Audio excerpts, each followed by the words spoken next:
ஆண்டவராகிய இயேசு கிறிஸ்துவின் பரிசுத்த நாமத்திலே உங்கள் அனைவருக்கும் என் அன்பின் வாழ்த்துக்களை தெரிவித்துக் கொள்கின்றேன். அன்புக்குரியவர்களே,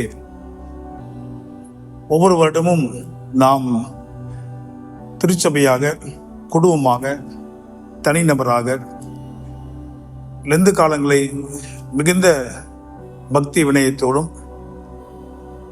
ஆண்டவருடைய சிலுவை நிலையிலே அமர்ந்து அவரை நோக்கி பார்க்கின்ற ஒரு பெரிய பாக்கியத்தை இந்த லெந்து காலங்களிலே நாம் பெற்றுக்கொள்கின்றோம். லெந்து என்ற வார்த்தைக்கு அர்த்தம் வசந்த காலம் என்ற அர்த்தம் என்று நாம் அனைவரும் அறிந்திருக்கின்றோம். அன்பானவர்களே, இந்த வசந்த காலத்திலே நம்மை சுற்றி இருக்கின்ற செடிகளையும் கொடிகளையும் மரங்களையும் நாம் பார்க்கின்ற பொழுது அங்கு நடைபெறுகின்ற மாற்றம் என்னவென்றால், ஒவ்வொரு செடியும், ஒவ்வொரு கொடியும், ஒவ்வொரு மரமும் பழைய பழுதுள்ள இலைகளெல்லாம் உதிர்த்துவிட்டு ஒரு புதிய மலர்களையும் இலைகளையும் அது துளிர்விட செய்கிறது.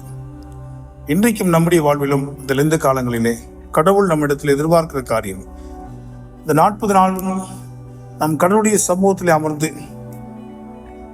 நம்முடைய வாழ்க்கையிலே இருக்கின்ற பழுதற்று போன பழக்க வழக்கங்கள், கடவுளுக்கு விரோதமான காரியங்கள், இவைகளெல்லாம் நாம் உதிர்த்து விட்டு புதிய மனிதர்களாய் நாம் வளர வேண்டும் என்று ஆண்டவர் விரும்புகின்றார்.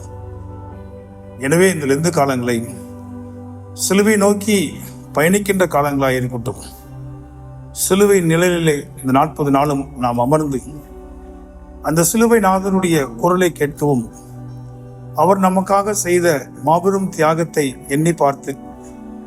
எண்ணி பார்ப்பது மாத்திரமல்ல, அந்த தியாகத்தின் அடிப்படையிலே இன்றைக்கு நாம் ரட்சிப்பையும் விடுதலையும் பெற்றிருக்கிறோம் என்று நன்றி கூறவும் கடவுள் நம்மை அழைக்கின்றார். எனவே இந்த லெந்து காலங்களை நாம் நல்ல முறையிலே பயன்படுத்துகின்ற நோக்கத்தோடு தென்னிந்திய திருச்சபை கோவை திருமண்டலம் புது முயற்சியை இந்த வருடம் நாம் எடுத்திருக்கின்றோம்.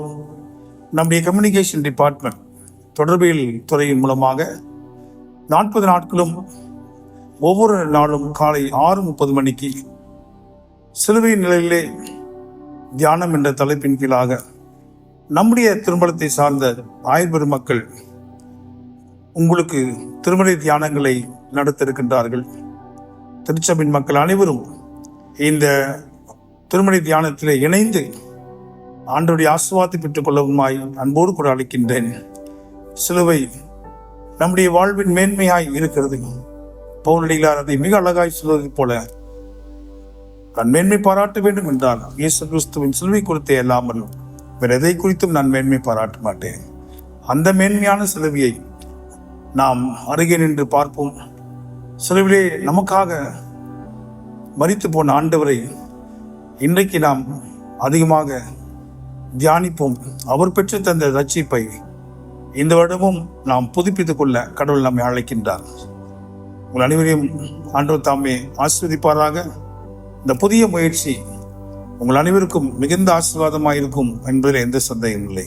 கடவுள் தாமே உங்களை மென்மேலும் ஆசீர்வதிப்பாராக. ஆமென்.